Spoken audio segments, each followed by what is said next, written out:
আসসালামু আলাইকুম। এটিএন বাংলা সংবাদে সবাইকে স্বাগত জানাচ্ছি। আমি নাইম ফাথম মুবিন। শুরুতে বিআরবি কেবল সংবাদ শিরোনাম।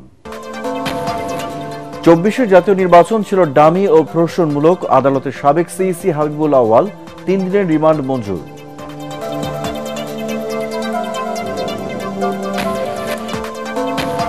তত্ত্বাবধায়ক সরকার ব্যবস্থা ফিরলে স্বৈরাচার উত্থানের পথ বন্ধ হবে, মন্তব্য সালাউদ্দিন আহমেদের। তফসিল ঘোষণার পর শরিক দলের সাথে আসন বন্টনের আলোচনা।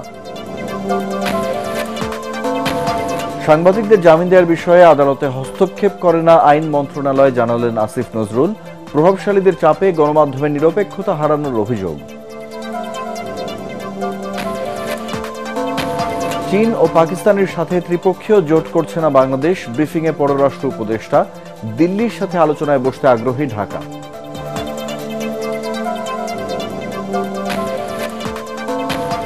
এবং দাবি আদায়ে শনিবার থেকে কমপ্লিট শাটডাউনের হুঁশিয়ারি এনবিআর সংস্কার ঐক্য পরিষদের। আলোচনার মাধ্যমে সমস্যার সমাধানের তাগিদ অর্থ উপদেষ্টার। শুনছিলেন বিআরবি কেবল সংবাদ শিরোনাম, এবারে বিস্তারিত। প্রহসনের নির্বাচন ও রাষ্ট্রদ্রোহের অভিযোগের মামলায় সাবেক প্রধান নির্বাচন কমিশনার কাজী হাবিবুল আউয়ালকে ৩ দিনের রিমান্ডে নিয়েছে পুলিশ। আত্মপক্ষ সমর্থন করে দেয়া বক্তব্যে তিনি স্বীকার করেন, সর্বশেষ জাতীয় নির্বাচন ছিল প্রহসনমূলক। তবে এজন্য তিনি দোষারোপ করেছেন রাজনৈতিক নেতৃত্ব ও তৎকালীন সরকারকে। সাবেক সিইসি আদালতে আরও জানান, দলীয় সরকারের অধীনে অনুষ্ঠিত সব নির্বাচনই ছিল বিতর্কিত। মনির হোসেন তপুর রিপোর্ট। ডামি নির্বাচন পরিচালনাকারী সাবেক প্রধান নির্বাচন কমিশনার কাজী হাবিবুল আউয়ালকে বেলা 12:30টার দিকে কঠোর নিরাপত্তার মধ্য দিয়ে সিএমএম আদালতে আনা হয়। কিছু সময় হাজতখানায় রাখার পর পুলিশ পাহারায় তাকে তোলা হয় এজলাসে।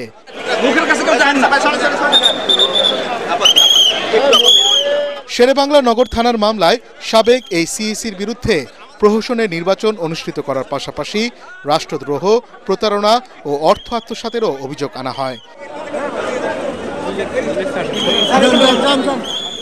এসব অভিযোগ সুষ্ঠুভাবে তদন্তের জন্য কাজী হাবিবুল আউয়ালকে 10 দিনের পুলিশ রিমান্ড নিতে আবেদন করেন মামলার তদন্ত কর্মকর্তা।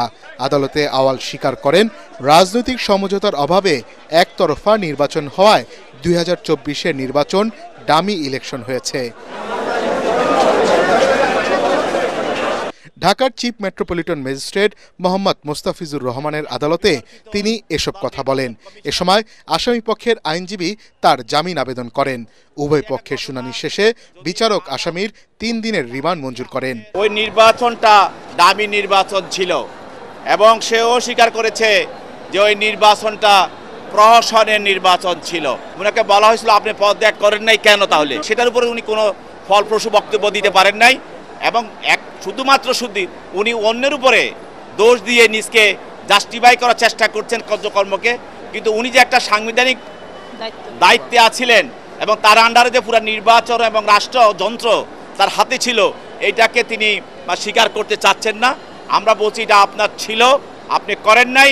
সমস্ত দোষ এবং ঘটনা সঙ্গে আপনি জড়িত এবং আপনার সঙ্গে যারা সরকার এবং ফ্যাসিস্ট হাসিনা সহযোগিতা করেছে তারাই সবাই জড়িত। আদালতের সাবেক এই সিইসি আরও বলেন, মৌলিক সংস্কার ছাড়া সুষ্ঠু নির্বাচন সম্ভব না।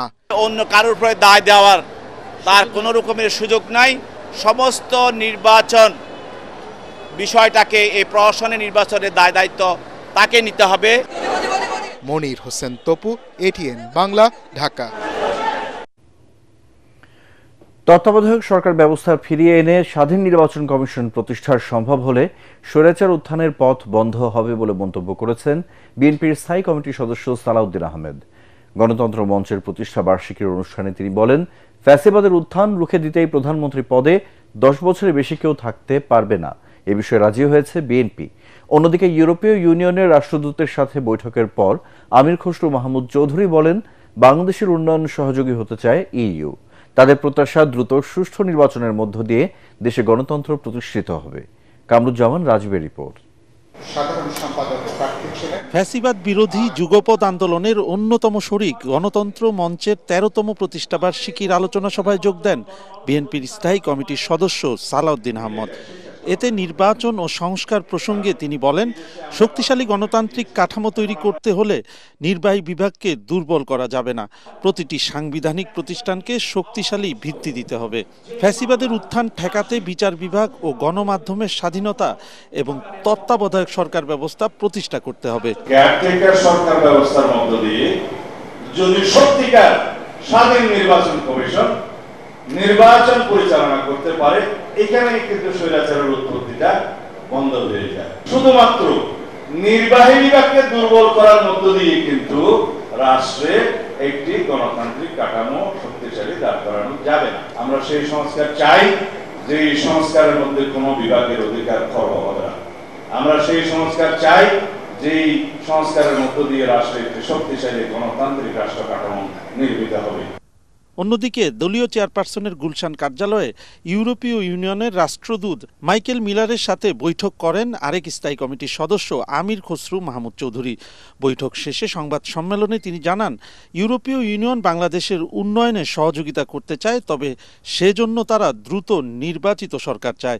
দ্রুত নির্বাচনের দিকে গিয়ে আমাদের গণতান্ত্রিক প্রক্রিয়ায় অর্ডারের দেশটা ফিরে যাবে।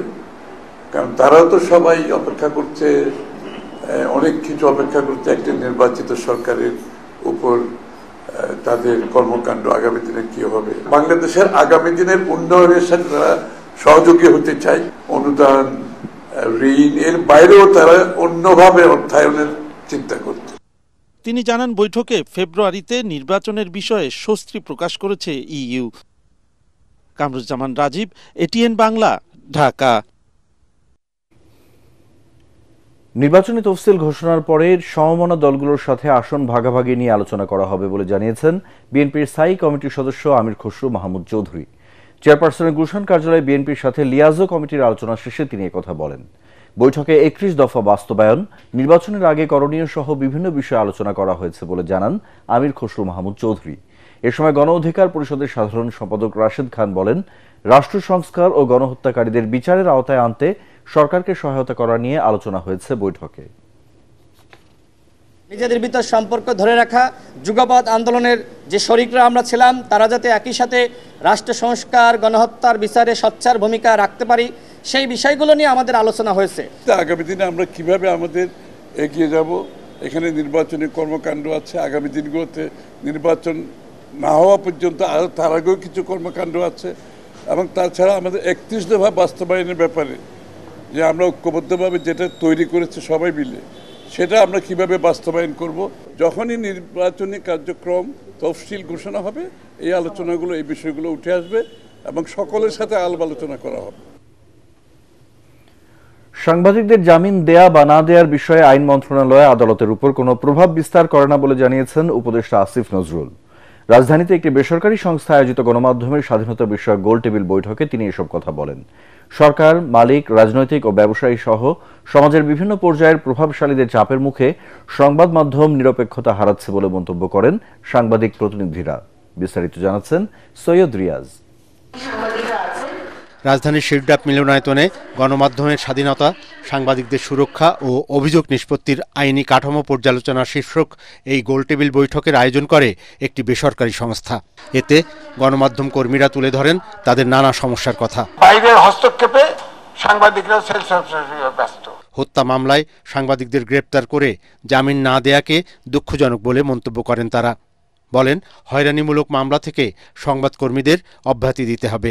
স্বরাষ্ট্র উপদেষ্টা বারবার বলেছেন ভুয়া মামলার বিরুদ্ধে ব্যবস্থা নেওয়া, আইজিপি বলেছেন ভুয়া মামলার বিরুদ্ধে ব্যবস্থা হবে। আমি সাংবাদিকদের কথা বলছি, অন্য পেশাজীবীদের কথা না। কি ব্যবস্থা নেওয়া হয়েছে, কেন নেওয়া হলো না?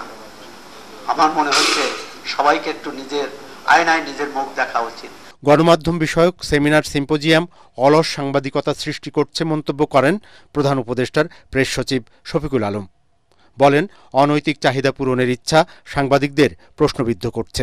আপনি যেটাকে মব বলছেন, সে তো তৈরি হচ্ছে, বা সে, আমি ওইটাকে মব বলছি না, বলছি এটাকে প্রেশার গ্রুপ।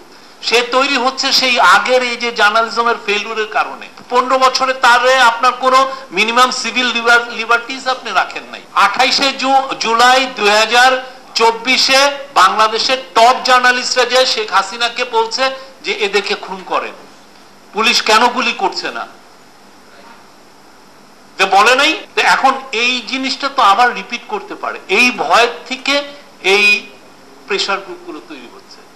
ব্যবসায়িক ফন্দি নিয়ে অতি উৎসাহীরা সাংবাদিকদের নামে হয়রানিমূলক মামলা করছে এমন মন্তব্য করে আইন উপদেষ্টা বলেন, গণমাধ্যমের উন্নয়ন চাইলে নিজেদের মধ্যে দলাদলি ও কোন্দল থেকে বেরিয়ে আসতে হবে। ক্যাটাগরিক্যালি বলতে পারি, অত্যন্ত স্ট্রংলি বলতে পারি, আমরা আইন মন্ত্রণালয়ের পক্ষ থেকে সাংবাদিকদের জামিন দেওয়ার ব্যাপারে বা না দেওয়ার ব্যাপারে কোন রকম হস্তক্ষেপ করি না। গণমাধ্যমে পক্ষপাতিত্ব হলে সেখান থেকে ভালো কিছু আশা করা যায় না বলেও জানান উপদেষ্টা আসিফ নজরুল। সৈয়দ রিয়াজ, এটিএন বাংলা, ঢাকা। চীন এবং পাকিস্তানের সাথে বাংলাদেশ কোনো ত্রিপক্ষীয় জোট করছে না বলে জানিয়েছেন পররাষ্ট্র উপদেষ্টা তৌহিদ হোসেন। পররাষ্ট্র মন্ত্রণালয়ের সাপ্তাহিক ব্রিফিংয়ে তিনি বলেন, পরস্পরের সাথে সংযোগ বাড়াতে দেশগুলোর সাথে আলোচনা হয়েছে। দিল্লি চাইলে ঢাকা এমন আলোচনায় বসতে আগ্রহী জানিয়ে উপদেষ্টা আরও বলেন, ভারতের সাথে বর্তমানে সম্পর্কের পুনর্বিন্যাস চলছে। সম্পর্ক ভালো করতে সদিচ্ছা আছে বাংলাদেশের। এছাড়াও প্রধান উপদেষ্টা লন্ডন সফরে ব্রিটিশ প্রধানমন্ত্রীর সাথে বৈঠক না হওয়ার কারণ জানা নেই বলে উল্লেখ করেন পররাষ্ট্র উপদেষ্টা।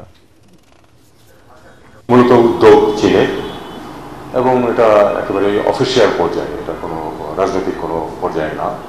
এটা একটা ওখানে তো একটা আপনারা জানেন একটা এক্সিবিশন হচ্ছিল, সেটার সাইডলাইনে 3 দেশের পররাষ্ট্র সচিব, অতিরিক্ত সচিব পর্যায়ের 3 জন মানুষ বসে আলাপ আলোচনা করছেন, এবং আলাপ আলোচনা কিন্তু পুরোপুরি ছিল কানেক্টিভিটি, তারপরে ব্যবসা বাণিজ্যের বৃদ্ধি, এগুলি বিষয় নিয়ে। এখানে কোনো ধরনের কোনো ওই আপনার যে জোট গঠন যেটাকে বলছে সেরকম ধরনের কোনো কিছু এটাতে ছিল না।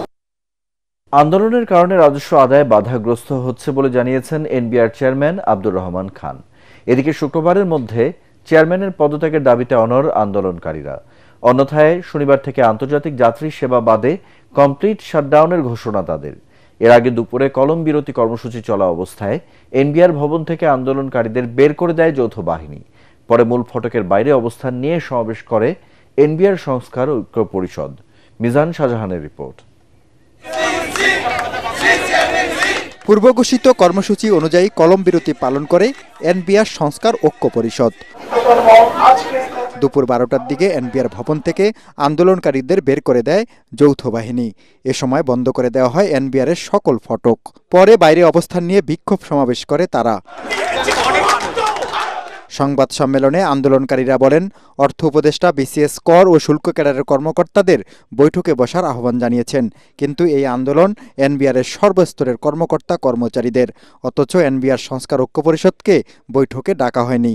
যেহেতু এনবিআর সংস্কার ঐক্য পরিষদকে আলোচনায় ডাকা হয়নি, সেহেতু এই আলোচনায় এনবিআর সংস্কার ঐক্য পরিষদের অংশগ্রহণের বিষয়টি বরং অবান্তর। চেয়ারম্যানের অপসারণের আগে আর কোনো আলোচনায় বসতে চান না জানিয়ে তারা বলেন, দাবি মানা না হলে শনিবার থেকে আন্তর্জাতিক যাত্রী সেবা বাদে অন্য সব সেবা পুরোপুরি বন্ধ করে দেওয়া হবে। আমাদের এক দফা দাবি, অনতিবিলম্বে ফ্যাসিস্ট আওয়ামী সরকারের এজেন্ডা বাস্তবায়নকারী 44 আমলার তালিকায় 3 নম্বরে থাকা বর্তমান এনবিআর চেয়ারম্যানের অপসারণ চায়। এদিকে অর্থনীতি বিটের সাংবাদিকদের সংগঠন ইআরএফ আয়োজিত এক অনুষ্ঠানে এনবিআর চেয়ারম্যান বলেন, বুধবার পর্যন্ত 3,53,000 কোটি টাকা রাজস্ব আদায় হয়েছে। কিছুটা তো হ্যাম্পার হচ্ছেই আমাদের যে অনগোয়িং মুভমেন্ট যেটা হচ্ছে সেটার কারণে। তো আমরা সবাই দেশের জন্য কাজ করব। আমাদের মূলত দেশের স্বার্থ নিয়ে চিন্তা করা উচিত।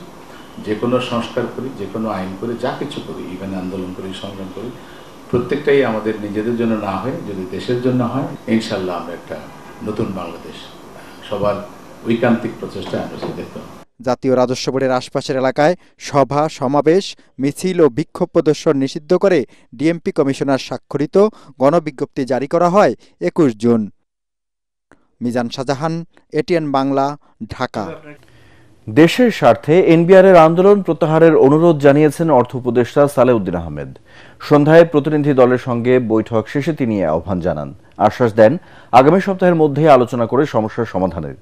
এনবিআর পৃথকীকরণ নিয়ে সৃষ্ট জটিলতা ও কর্মকর্তাদের আন্দোলনের প্রেক্ষাপটে সচিবালয়ের দীর্ঘ মিটিং শেষে সাংবাদিকদের প্রশ্নের জবাবে আগামী সপ্তাহের মধ্যে এ নিয়ে চূড়ান্ত সমাধান আসবে বলেও প্রত্যাশা করেন অর্থ উপদেষ্টা।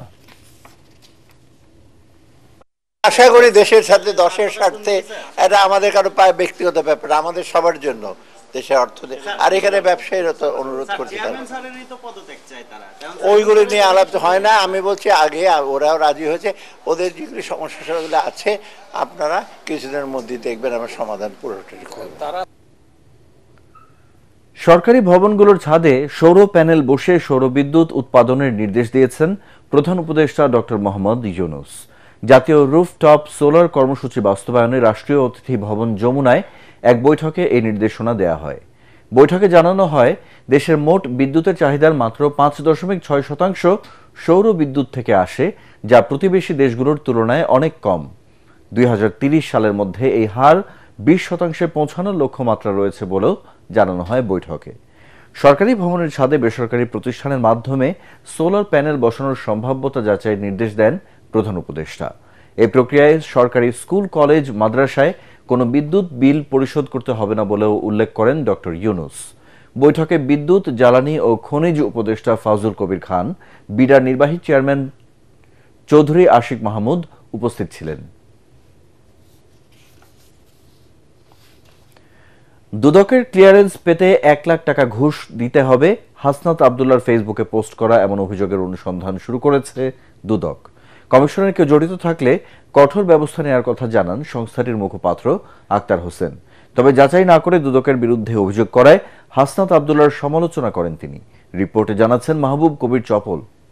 ভুল বুঝছেন, আমি আসলে এগুলো কখনো ডিল করি নাই। তো রেড ক্রিসেন্টের চিকিৎসক ডাক্তার মাহমুদা মিতুকে দুদকের অভিযোগ থেকে মুক্তি দিতে 1 লাখ টাকা দাবি করা হয় কমিশনের মহাপরিচালক আক্তার হোসেনের পরিচয় দিয়ে।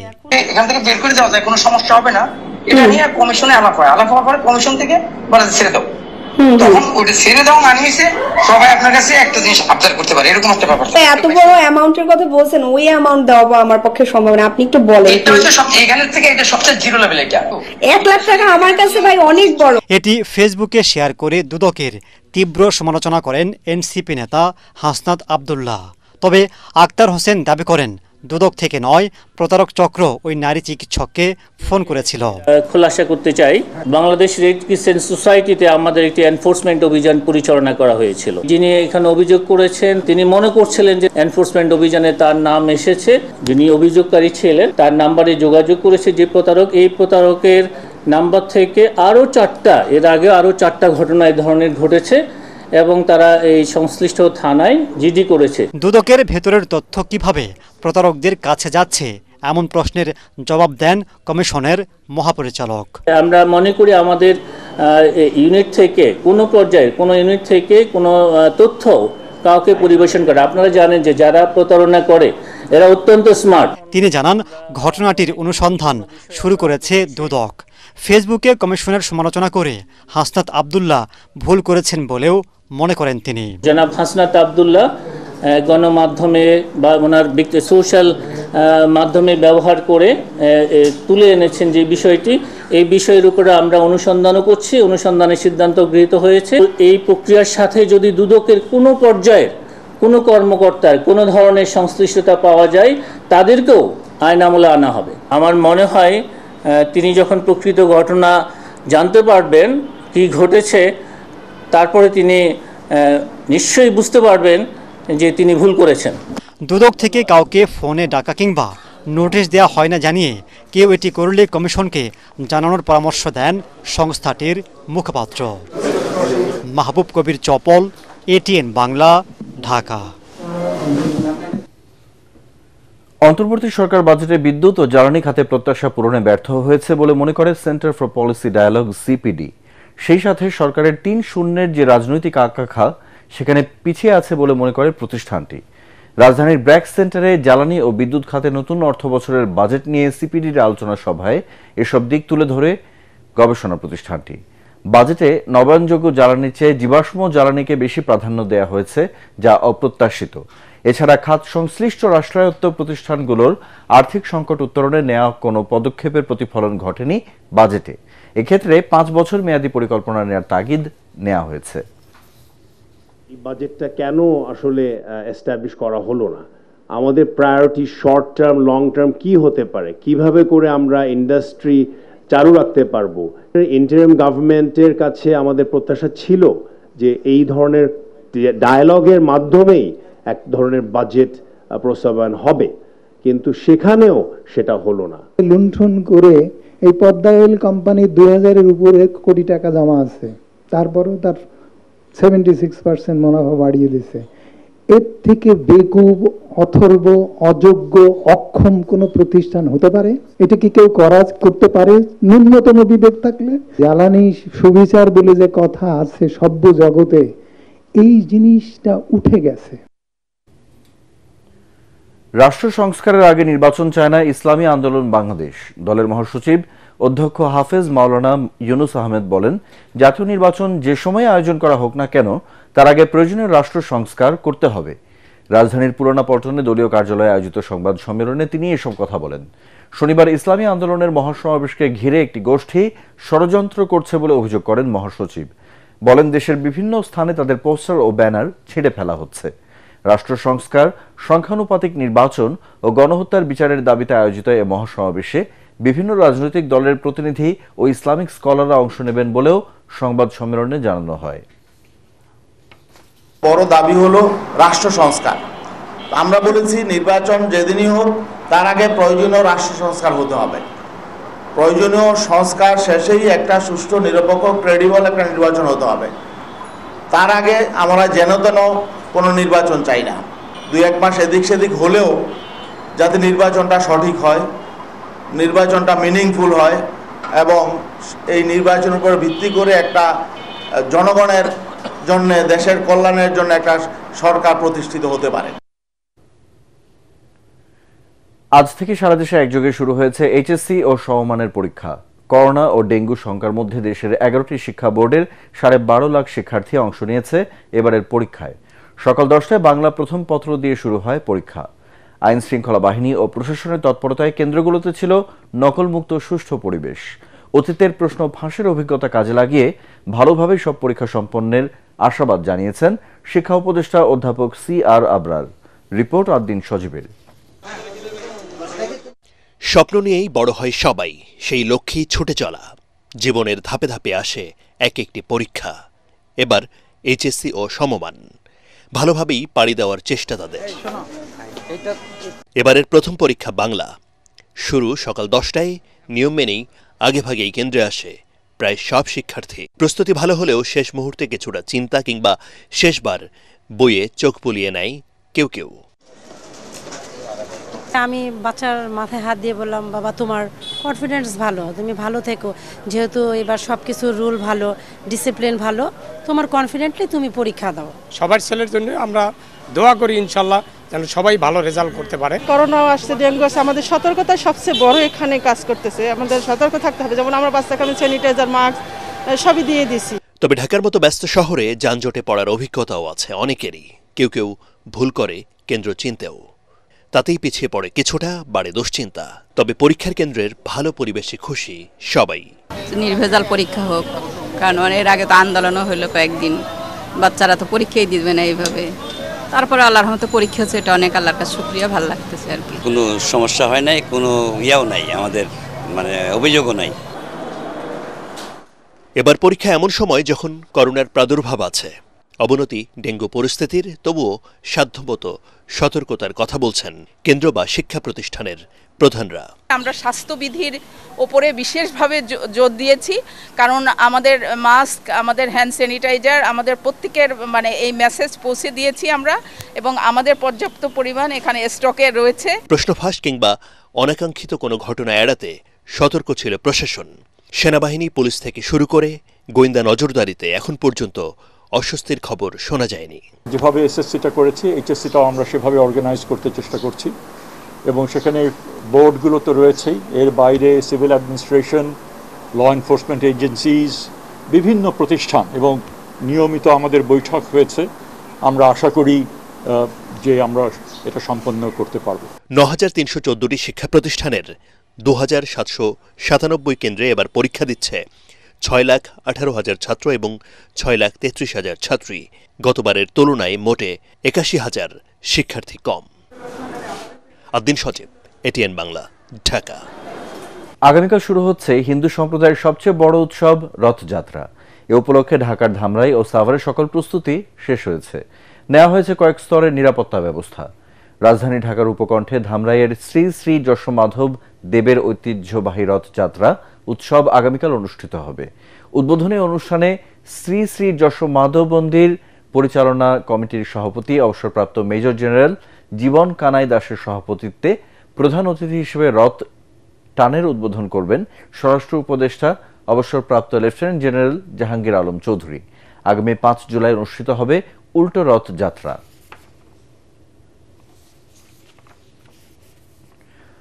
মাদক দ্রব্যের অপব্যবহার ও অবৈধ পাচার বিরোধী আন্তর্জাতিক দিবস উপলক্ষে মাদক মুক্ত বাংলাদেশ গঠনে যুব সমাজের ভূমিকা শীর্ষক আলোচনা সভার আয়োজন করে দৈনিক জায়জায়দিন ও ঝলক ফাউন্ডেশন। সভাপতিত্ব করেন জায়জায়দিন সম্পাদক শফিক রেহমান। প্রধান অতিথি ছিলেন ট্রান্সপারেন্সি বাংলাদেশ টিআইবির চেয়ারপারসন মনসুর আহমেদ চৌধুরী। অনুষ্ঠানে আরও বক্তব্য রাখেন ঝলক ফাউন্ডেশনের প্রতিষ্ঠাতা chairman doctor Zahid Ahmed Chowdhury, ATN বাংলার সম্প্রচার বিভাগের উপদেষ্টা তাশিক আহমেদ। এ সময় মাদকের ভয়াবহতা তুলে ধরে পারিবারিক শিক্ষা, সামাজিক সচেতনতা এবং আইনের কঠোর প্রয়োগের উপর গুরুত্ব আরোপ করেন বক্তারা। সবশেষে সবাইকে ঐক্যবদ্ধভাবে মাদকের বিরুদ্ধে রুখে দাঁড়ানোর আহ্বান জানানো হয়। বাংলাদেশ নৌবাহিনীর বহরে যুক্ত হল নতুন 3টি ডাইভিং বোট। খুলনা নেভাল বার্থের জেটিতে ডাইভিং বোট পানকৌড়ি, গাংচিল এবং মাছরাঙার কমিশনিং করেন নৌবাহিনীর প্রধান অ্যাডমিরাল এম নাজমুল হাসান। খুলনা শিপইয়ার্ডে দেশীয় প্রযুক্তিতে নির্মিত এসব ডাইভিং বোট বাহিনীর আধুনিকায়ন ও নৌবহরে ত্রিমাত্রিক সক্ষমতা বাড়াতে বিশেষ অবদান রাখবে বলে আশা করেন নৌবাহিনীর প্রধান। এ সময় কমিশন পাওয়া ডাইভিং বোটগুলোর অধিনায়কদের কাছে কমিশনিং ফরমান তুলে দেওয়ার পাশাপাশি বাহিনীর রীতি অনুযায়ী নামফলক উন্মোচন করেন তিনি। বোটগুলো ঘন্টায় সর্বোচ্চ 15 নটিক্যাল মাইল বেগে চলতে সক্ষম। ডুবুরি কার্যক্রমের আধুনিকায়নে সংযোজন করা হয়েছে অত্যাধুনিক প্রযুক্তি।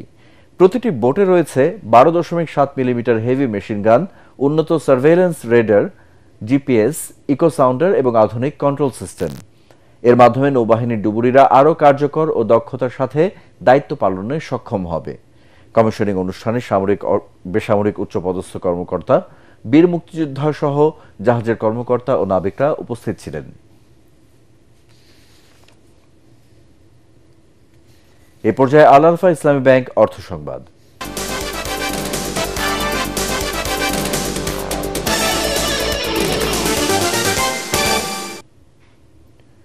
মাদক দ্রব্যের অপব্যবহার প্রতিরোধে মাদক বিরোধী কার্যক্রম এবং আন্তর্জাতিক মাদক বিরোধী দিবস উদযাপন উপলক্ষে সার্বিক ব্যবস্থাপনার জন্য প্রথম পুরস্কার পেল popular life insurance company limited.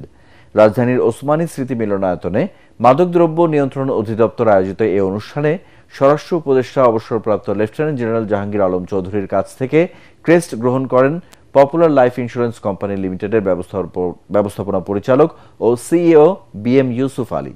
এ সময় প্রধান উপদেষ্টার স্বরাষ্ট্র মন্ত্রণালয় সম্পর্কিত বিশেষ সহকারী খোদা বক্স চৌধুরী, স্বরাষ্ট্র মন্ত্রণালয়ের সিনিয়র সচিব নাসিমুল গনি, মাদকদ্রব্য নিয়ন্ত্রণ অধিদপ্তরের মহাপরিচালক হাসান মারুফ অন্যান্যের মধ্যে উপস্থিত ছিলেন।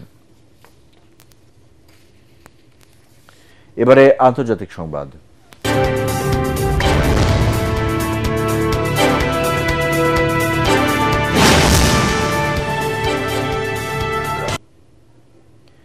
ইসরায়েলের সঙ্গে 12 দিনের যুদ্ধ শেষে জাতির উদ্দেশ্যে ভাষণ দিয়েছেন ইরানের সর্বোচ্চ ধর্মীয় নেতা আয়াতুল্লাহ আলী খামেনি।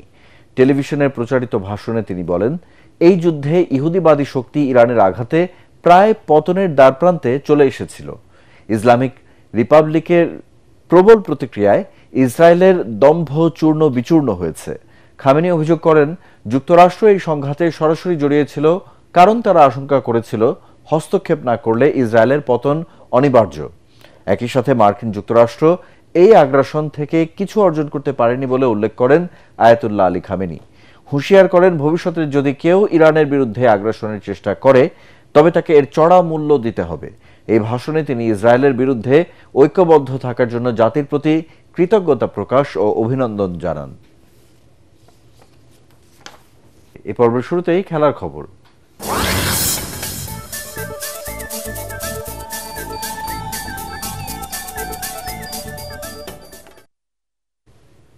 কলম্বো টেস্টে বাংলাদেশের বিপক্ষে প্রথম ইনিংসে 43 রানে এগিয়ে থেকে দ্বিতীয় দিন শেষ করল শ্রীলঙ্কা। গোলের পর কলম্বোতেও সেঞ্চুরি করলেন পাথুম নিশাঙ্কা।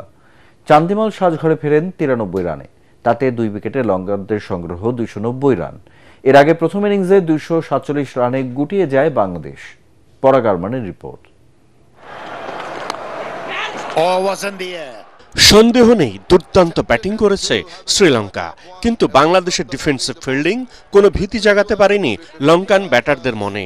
তাতে স্ট্রাইক রোটেশনের জন্য প্রচুর জায়গা পেয়েছে স্বাগতিকরা। ক্যাচিং ভীতি তৈরি করতে না পারায় রান বেড়েছে তরতরিয়ে। যে উইকেটে রান করতে যুদ্ধ করেছেন শান্ত মুশফিক লিটনরা, সেই পিচেই রানের ফুলঝুরি ছুটিয়েছেন লঙ্কানরা। বাংলাদেশকে অল আউট করে ব্যাটিংয়ে নেমেই রানের গতি বাড়ায় শ্রীলঙ্কা। কোনো সুযোগই দেননি তারা টাইগার বোলারদের। বিনা উইকেটে 83 রান নিয়ে লাঞ্চ বিরতিতে যায় স্বাগতিকরা। হতাশার এক সেশন কাটে বাংলাদেশের। বিরতি শেষে লাহিরু উদারাকে লেগ বিফোরের ফাঁদে ফেলেন তাইজুল ইসলাম। দিনের দ্বিতীয় সেশনে সাফল্য বলতে এটুকুই। তৃতীয় সেশনের শুরুতেই সেঞ্চুরি পেয়ে যান পাথুম নিশাঙ্কা। 167 বলে 12 চারে ক্যারিয়ারের চতুর্থ সেঞ্চুরি করেন তিনি। গল টেস্টের পর কলম্বোতেও 3 অঙ্কের ম্যাজিক ফিগার ছুঁয়ে ফেলেন নিশাঙ্কা। এরই মধ্যে বাংলাদেশের 247 রানকেও টপকে যায় শ্রীলঙ্কা। সময়ের সাথে সাথে দীনেশ চান্দিমালও সেঞ্চুরির আশা জাগিয়ে তোলেন, কিন্তু দলের 282 রানে চান্দিমালকে হতাশ করেন নাঈম হাসান। 93 রানে থাকা চান্দিমালের বিদায়ে ভাঙে 194 রানের জুটি। বাকি সময়ে আর কোনো সুযোগ পায়নি বাংলাদেশি বোলাররা। পাথুম নিশাঙ্কা 146 এবং প্রভাত জয়সূরিয়া 5 রান নিয়ে তৃতীয় দিন ব্যাট করতে নামবেন। এর আগে 8 উইকেটে 220 রানে টেস্টের দ্বিতীয় দিনে ব্যাটিং করতে নেমে মাত্র 45 বল স্থায়ী ছিল বাংলাদেশের ইনিংস। তাতে 27 রান যোগ করে 247 রানে গুটিয়ে যায় টাইগারদের প্রথম ইনিংস। পরাগ আরমান, এটিএন বাংলা। শেষ করার আগে বিআরবি কেবল সংবাদ শিরোনামগুলো এক নজরে আরেকবার। 24 জাতীয় নির্বাচন ছিল ডামি ও প্রহসনমূলক। আদালতের সাবেক সিইসি হাবিবুল আওয়াল 3 দিনের রিমান্ড মঞ্জুর।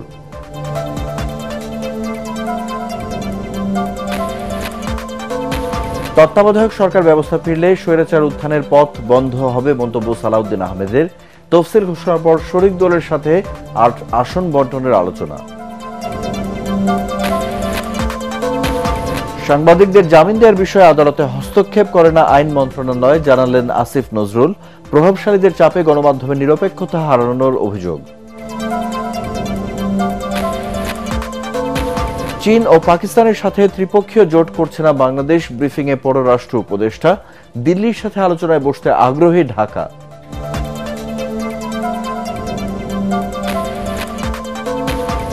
এবং দাবি আদায়ে শনিবার থেকে কমপ্লিট শাটডাউনের হুঁশিয়ারি এনবিআর সংস্কার ঐক্য পরিষদের। আলোচনার মাধ্যমে সমস্যা সমাধানের তাগিদ অর্থ উপদেষ্টার। পরবর্তী সংবাদ দেখার আমন্ত্রণ জানিয়ে এখনকার মতো শেষ করছি। এটিএন বাংলার সংবাদ ইউটিউবে দেখতে ব্রাউজ করুন youtube/ATN Bangla News।